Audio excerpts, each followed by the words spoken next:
Welcome to World Traveler Cooking, where we cover interesting dishes and interesting cuisines from around the world. This time, Prinsesstårta. Now, if you spent any time in Sweden, it's very likely if you've attended any birthday parties, etc., you've probably had this cake. It's a sort of a classic Swedish cake for birthdays and other things like that. I'm not sure which Swedish princess it's named after. Remember, Sweden is a monarchy, and so it probably is named after. It probably has a connection to a particular Swedish princess. But that being aside, this is a major institution in Sweden, and very oftentimes you will find a lot of different uses for this cake. It's sort of like a quintessentially Swedish cake. I have a couple ingredients that are not shown here yet, so let's just keep that in mind. Our ingredients for the cake base are, we have about 70 grams of potato flour and about 60 grams of wheat flour mixed together, along with about a teaspoon of baking powder. We have 4 eggs, 90 to 100 grams of powdered sugar, and a bit of vanilla sugar also in here. Although today I'm out of vanilla sugar, so I'm actually using a little bit of vanilla extract. You should be able to substitute that all right. The filling, the ingredients for the filling I don't have out. It's a mixture of raspberry jam, about 100 milliliters, and about 250 grams of frozen raspberries. So I'm going to add all of my powdered sugar and my eggs together, the 4 eggs, and we're just going to whip this until it's like nice and fluffy. So this is looking nice and fluffy to me, so I'm going to mix in my flour mixture. I've already added my vanilla extract. Again, if you're using vanilla sugar, now would be the time to mix it in with the flour. And we're just going to mix this in, and basically as soon as it's all incorporated, then we're done. We want this to still be a bit fluffy. So here we are. And now this will go in our springform pan in the oven, 175 Celsius, for about 35 minutes. So this is the cake after it has been in the oven for about 35 minutes. You can see the top is starting to turn golden brown, and poking with a fork comes out clean. So next up, we're going to let this cool a bit, and then we'll make the cream. I'll probably wait until the rain stops to make the cream though. So this did not rise as much as I expected.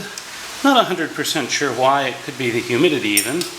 So we're going to take about 50 to 100 milliliters of jam. We're going to spread it in a thin layer on half of this cake. Now I've cut it in half with a very, very, very thin, sharp knife, which is what you want to do here. And then we're going to take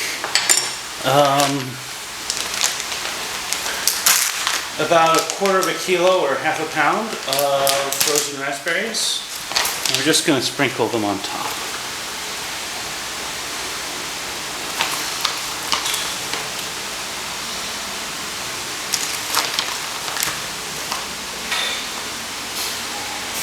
And of course, Swedes will say these should be Swedish raspberries, but I'm kind of limited with what I have here in Indonesia.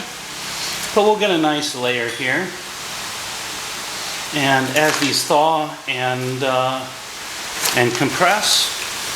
So starting on the cream, I'm taking my gelatin, soaking it in cold water for about 5 minutes before I begin, and this time I will separate my eggs. The yolks go in the pot, and I'll measure out the other cream ingredients. So I've split my vanilla bean in half and I scraped out the seeds, putting the beans and the seeds together in this pot, along with 3 tablespoons of powdered sugar, and we'll put in a similar amount of cornstarch.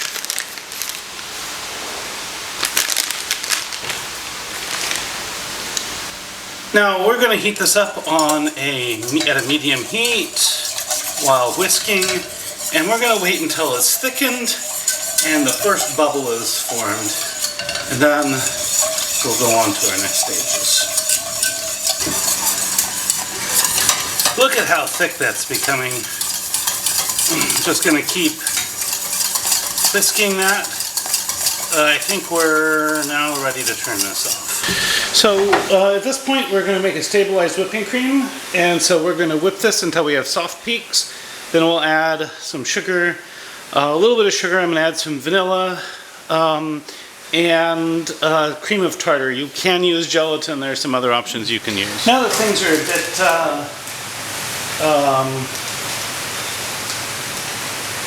thickened, we'll add just a couple tablespoons of sugar, vanilla sugar if we can, and I would say half to 1 teaspoon. I'm going to put in 1 teaspoon of cream of tartar.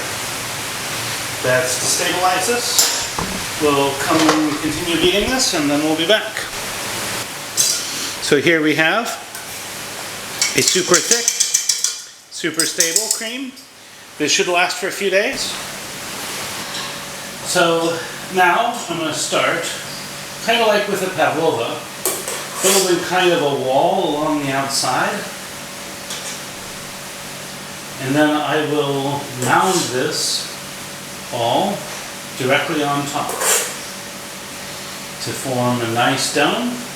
I'll be back when I have that done, and then we'll top it off with the marzipan. So I've colored most of my marzipan, and I have rolled it really thin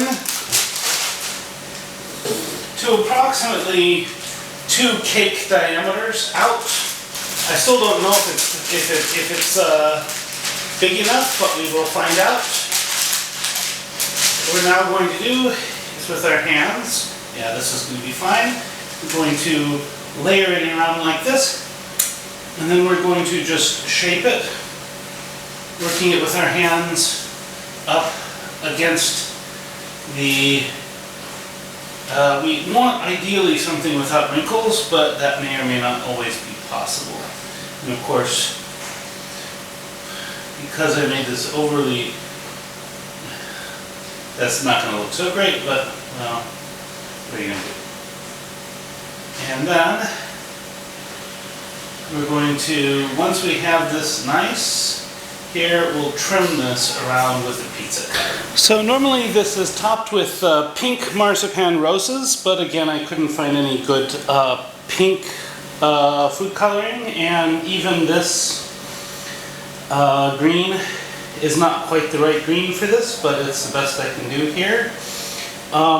So it's very common that you're going to have some blemishes in your lid, in your marzipan cover. So what you can do is, to hide those, is make some little marzipan leaves and just put them in a decorative way, and eventually you can cover all of your blemishes. So I'm going to finish that up, and then I'll be ready to do a photo shoot of this. I'm not going to do a taste test today because I am making it for a birthday, although of course it's also closing on Sweden Day, so if you're interested in celebrating Sweden Day, this would be a great dish for that. And so now an epilogue. Back from the birthday celebration, the cake in general was a hit. The various layers, different flavors, different textures are great. A couple of observations, because I've had this dish professionally prepared from a number of Swedish bakeries. If I were getting this at a bakery, I'd expect that sponge cake layer to be softer and a little more fluffy than it was here. Definitely 3 layers instead of 2, but on the whole, that wasn't fatal to this one.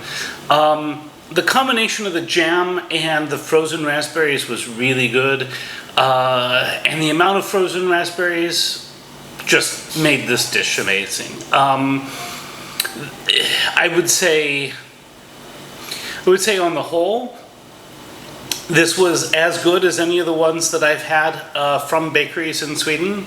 But like, what made it for me this way was the fact that that the fruit is so prominent and well balanced with the other components. Now, if you like this content and you'd like to see more of it, please like, share, and subscribe. If you have anything to say about this video, please let me know in the comments. Sweden Day is coming up, June 6th. If you want to make a great Swedish cake, this is the cake to make. Of course, there's also Sverigekocken, which literally means Sweden cake, but which is specifically associated with Sweden Day. But this is such of a generic, wonderful, celebration cake.